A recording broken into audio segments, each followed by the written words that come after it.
Unfortunately, I'm starting to get this gut feeling that we might not even see Caitlin back on the court this season, and that might actually be the best thing. Caitlin should be out for the rest of the season. Maybe this season is just done for her. Maybe it doesn't make sense. The Indiana Fever and the WNBA are lying about Caitlin Clark. What they're calling a growing strain has become the center of a calculated deception designed to sell tickets and keep you watching, and the evidence is undeniable. For weeks, fans have been fed a stream of false hope and contradictory updates in an insulting charade that treats them like fools. But this isn't just about a misleading injury report anymore. This is a cover-up that is starting to unravel, exposing a much deeper crisis: gross mismanagement, a coach who may be actively trying to sabotage her signature playstyle, and a franchise that is completely imploding from the inside out.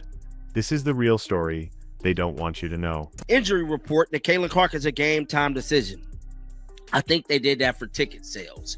I think they knew that we all was going to pick up on that and pretty much say, well, you know what? There's a chance Caitlin Clark could be coming back for this game, maybe even that game.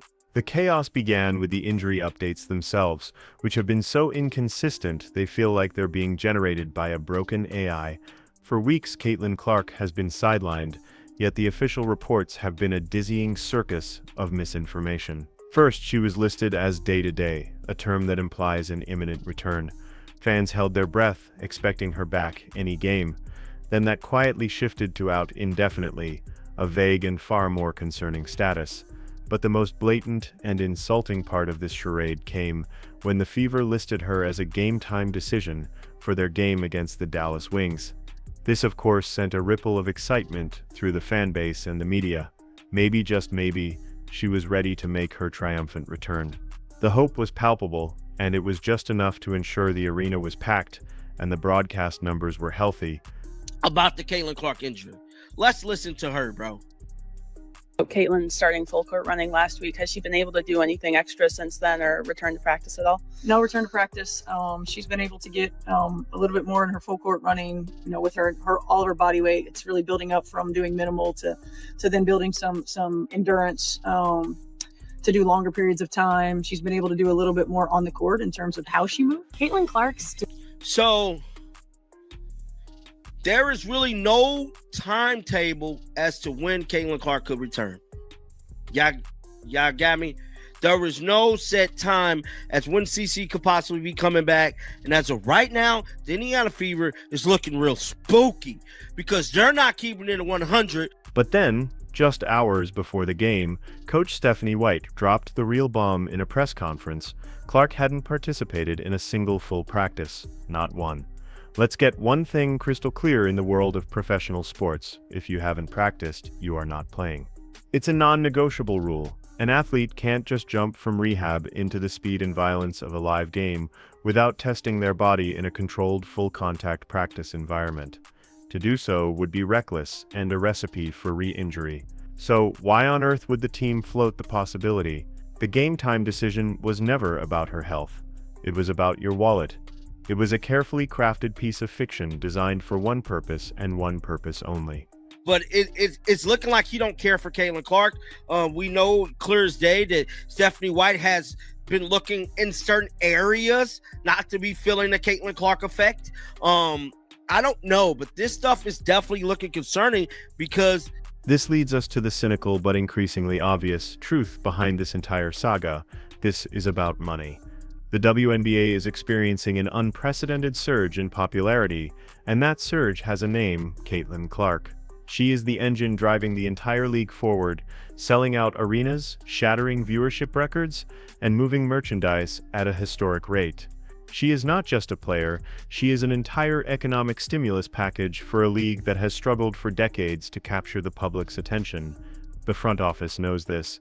They know that a confirmed report of Clark being out for an extended period would cause ticket prices on the secondary market to plummet and viewership to crater. An Indiana Fever game without Caitlin Clark is, from a business perspective, a completely different and far less valuable product. Specifically, the reporting around Caitlin Clark's injury, because I feel like it is getting stranger by the day. It has been a month now that Caitlin has. So they engage in a calculated deception by keeping her status ambiguous, by dangling the carrot of a possible return with phrases like game time decision. They keep the fans buying tickets and tuning in. It's a blatant cash grab, milking the name of their injured star for every last dollar, while showing a stunning lack of respect for the very fans who are fueling their growth. It's like advertising a concert with a headliner you know has already canceled their appearance. They are treating the audience like they're too dumb to see the pattern, but the illusion is starting to shatter. Fans are growing tired of being manipulated, and the goodwill that Clark single-handedly built for the league is being squandered with every misleading update. Yesterday, she was listed as a game time decision for today's game against the Dallas Wings. And then after practice yesterday, Coach Stephanie White basically came out and said, like, no, Caitlin Clark hasn't even been practicing. So they changed it from a game time decision to her being out. Just as the team was trying to sell this fantasy of an imminent return, a dose of harsh reality came from one of the league's most trusted reporters. Beat writer Scott Agnes, a respected journalist who covers the Fever closely, responded to a hopeful fan online with a comment that cut through all the noise. He said to have patience because Clark would be out for at least several more weeks. In a season with only a month left on the calendar, that's not a hopeful timeline. It's practically a death sentence for her regular season. That single, unvarnished comment from a credible source exposed the team's vague updates for what they likely were, a desperate attempt to hide the severity of the situation. At the Indiana Fever's schedule right now, they only have 12 games left, and there is exactly 4 weeks left in the regular season. And the craziest— Let's do the math. Several weeks could mean 3, 4, maybe even 5. That would leave her with just a handful of meaningless games to play before a potential playoff run she would be completely unprepared for. Agnes's comment completely contradicted the team's optimistic charade. It painted a much bleaker, and probably more realistic, picture of her recovery. This isn't about protecting a player's privacy. It's about controlling a narrative that is spiraling out of their control. The team wants you to believe she's almost back, while the facts on the ground suggest she's nowhere close. And that massive disconnect is where this story moves from simple incompetence to something that feels deliberately dishonest. Replying to someone else's comment who said, just can't wait until Cece is back. She's the most dynamic, electric player in the WNBA. Great job, Lexi. And then Scott Agnes replied and he said, have patience, at least several more weeks. The consequences of Clark's absence aren't just financial, they have been catastrophic for the team on the court, culminating in one cursed night against the Phoenix Mercury. This was a game that will go down in Fever history as a complete and utter meltdown, a scene straight out of a sports horror movie. The bad omens started early. In the first quarter, Sydney Colson, the veteran backup point guard and steadying hand for the team, went down with a torn ACL. For a player in her mid-30s, an ACL tear isn't just a season ender, it's a potential career ender, and her leadership was instantly erased from the locker room. The team was reeling, but the universe wasn't done with them yet. Contenders at this point, I'm just not so sure. Do you risk another injury that can again compound and turn into something else down the line? Now, one other— As if scripted by a vengeful god, in the fourth quarter, the other backup point guard, Ari McDonald, a dynamic spark plug just starting to hit her stride, suffered a broken bone in her foot. Season over. In the span of a few quarters, the Fever's entire point guard depth chart, their entire backup plan, was completely obliterated. And to make matters infinitely worse, the WNBA's trade deadline had passed just 4 days earlier. There was no one to call, no trades to make, no reinforcements coming. They were officially stuck, a ship sinking with no life rafts in sight. The team was now forced to run its offense with shooting guards and even centers bringing the ball up the court, a desperate makeshift strategy that was doomed from the start. A star player like that, we will never know all the information, nor should we know all the information, and that's actually good for Caitlin. It protects her for when she does come back on the court. She can't be targeted. Teams can't use a certain injury or ailment against her if people don't really know what is going on. But While the team was physically falling apart on the court, a quiet revelation surfaced that suggested the problems ran much deeper, all the way to the philosophy of the head coach. In a candid interview with WNBA legend Sue Bird, Caitlin Clark casually dropped a story that should send a chill down the spine of every Fever fan. She recounted a moment where Coach Stephanie White benched her mid-game after she committed 2 turnovers. While benching a player for mistakes is standard coaching, the reason behind it was shocking. The so-called mistakes were risky, creative plays, the exact kind of high IQ, high-reward passes that define her game and make her a phenomenon. They were the very plays that make crowds gasp and that no other player would even dare to attempt.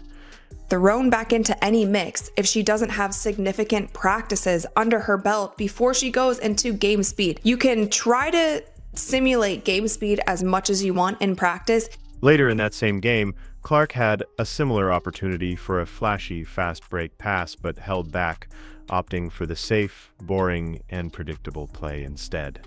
After the game, Coach White praised her for it. You heard that right. She was applauded for not being Caitlin Clark. This is the coaching equivalent of telling a lion not to hunt. You don't draft a generational talent, a player who shatters records with her audacious creativity, and then tell her to tone it down. That's like telling Picasso to stick to paint by numbers, or telling Steph Curry to stop shooting from deep before he changed the game of basketball forever. This stunning admission revealed a fundamental conflict at the heart of the team, a coach who seemingly wants to sand down the very edges that make her superstar brilliant, forcing her into a cookie-cutter system that stifles everything that makes her special. Colson sustained an anterior crucial ligament ACL tear. Sydney into her ACL in her left knee during the first quarter of the game. It began in the first quarter. This brings us to the most concerning trend of all. This is the same player who was an absolute Iron Woman in college, playing in 185 consecutive games without ever missing one due to injury. She was known for her incredible resilience and durability. Yet, in less than a full WNBA season, she has missed games on 4 separate occasions with quad pulls and groin strains, classic wear and tear injuries that signal a body breaking down under stress. So what changed? The WNBA happened. The physicality is on another level, the schedule is more grueling, and it's clear the team is failing to manage her workload and protect her body from the nightly pounding she endures. I think you're wrong. Again, you think it'll be a couple more weeks before CC returns to practice. Please stop always saying negative and depressing hit about Caitlin Clark. She has been running full court consistently as reported for over a week. She may be... This isn't just a case of bad luck, it's a pattern of mismanagement. She was reportedly rushed back from a previous injury after only 1 full practice, only to get injured again shortly after. The team is caught in a toxic cycle. They desperately need her on the court for the business to thrive, but by rushing her back or mismanaging her recovery, they are physically breaking down their most valuable asset. They are sacrificing her long-term health for short-term gains, playing a dangerous game that could have devastating consequences for her entire career. The Iron Woman of college basketball has been made fragile, and it's happening right before our eyes. Scotty Boy is right, and it's still going to be a couple weeks. You should want to be encouraging to the fans, bro. Like, let's just give it some time. Not just it's finna be a couple weeks. Like, I don't know what's going on. If you think the crisis is just about the injured players, you're missing half the story. The problem is also the players who are perfectly healthy. On paper, the Fever have 10 available players, which should be enough to field a competitive team. But in reality, Coach White is operating with what is effectively a 7-player rotation. Why? Because she simply refuses to play certain members of her own team, like Chloe Bibby and Bri Turner. They are healthy, available, and collecting a paycheck to sit on the bench while their teammates run themselves into the ground. In the middle of an injury apocalypse, with the season on the line, the coach has decided she'd rather lose with 7 exhausted players than win with 10 fresh ones. Now, initially, it was a groin strain, like a pulled muscle. Caitlin Clark has not played a game since July the 17th. It is now August 12th. In 5 days, Caitlin Clark... This isn't strategy. It's stubbornness. It's coaching malpractice. It's like having a full pantry during a famine, but refusing to eat anything but your favorite snack. This baffling refusal to use her full roster points to a complete breakdown between the coaching staff and the front office that assembled the team. Either the front office signed players the coach deems unusable, or the coach is too rigid to adapt to a crisis. Either way, it's a spectacular failure of leadership from top to bottom, leaving the few remaining players to carry an impossible load, all but guaranteeing more fatigue and more injuries. Cohesion might be the right word. They've had cohesion issues this entire season. When Caitlin Clark is in, the team plays completely different than when Caitlin Clark is not on the court. Caitlin Clark's body didn't just break down on its own, it was systematically dismantled night after night while the WNBA and its officials largely stood by and watched. From her very first game, Clark had a target on her back. She was subjected to a relentless barrage of cheap shots, overly aggressive hip checks, and flagrant fouls disguised as welcome to the league moments. The infamous shove from Chennedy Carter wasn't an isolated incident, it was just the most visible example of the nightly assault she endured. Players saw that the referees were letting it go, so the aggression only escalated. She was being treated like a battering ram, not a basketball player. A whole 30+ days for a pulled muscle, essentially. I've been saying this. Caitlin Clark adding that muscle was way too fast. Probably messed up her mobility, and her basically her equilibrium is off. Her balance is off. Well, this is the kind of update I never want to have to give. And this is a bad one, and it affects the same position. This is the ultimate hypocrisy of the WNBA. The league built its entire marketing strategy around her. They reaped the rewards of her record-breaking viewership and sold-out arenas. Yet, when it came time to protect their number one asset on the court, they failed miserably. They allowed a narrative of bully ball to take hold, effectively giving other teams a green light to physically punish her. Her current injuries aren't a fluke, they are the predictable, inevitable result of a body that has been battered and bruised for months without adequate protection from the very league that profits from her pain. They cashed the checks her talent generated, then turned a blind eye as she was broken down. Practice, she's been able to get a little bit more in her full court running, with her all of her body weight. It's really building up from doing minimal to then building some endurance to do longer periods of time. She's been able to do a little bit more on the court in terms of how she moved. Caitlin Clark's We lost two very, very competent players, including the starting point guard that was filling in for the other starting point guard. So where does this leave Caitlin Clark and the Indiana Fever? The franchise is in a full-blown crisis, teetering on the edge of disaster. They stand accused of lying to their fans to sell tickets. Their on-court depth has been decimated by injuries and sabotaged by questionable coaching decisions. And most alarmingly, their superstar player is caught in an impossible situation between a front office that sees her as a commodity, a coach who wants to change her, and a league that failed to protect her. The dream season that was meant to launch the WNBA into a new stratosphere has turned into a cautionary tale of mismanagement and controversy. Possibly be injury prone, maybe. You know what I'm saying? We don't know because they're not being transparent with the injury. They're saying it's a growing strain. It's clearly not a strain, guys. I just want to let you know. Now, Stephanie White said this yesterday. They only have 12 games left, and there's exactly 4 weeks left in the regular season. And the craziest thing about this last groin injury with Caitlin Clark is how it's been covered. The central question is no longer when Caitlin Clark will return, but what she will be returning to, with a team that can't seem to protect her body and a coach who may not even understand what makes her a transcendent talent. The biggest star in women's basketball is trapped. Is this an organization built to support a superstar, or is it one destined to consume her? Because from the outside looking in, it seems the Indiana Fever are on the verge of breaking the one player who was supposed to save them.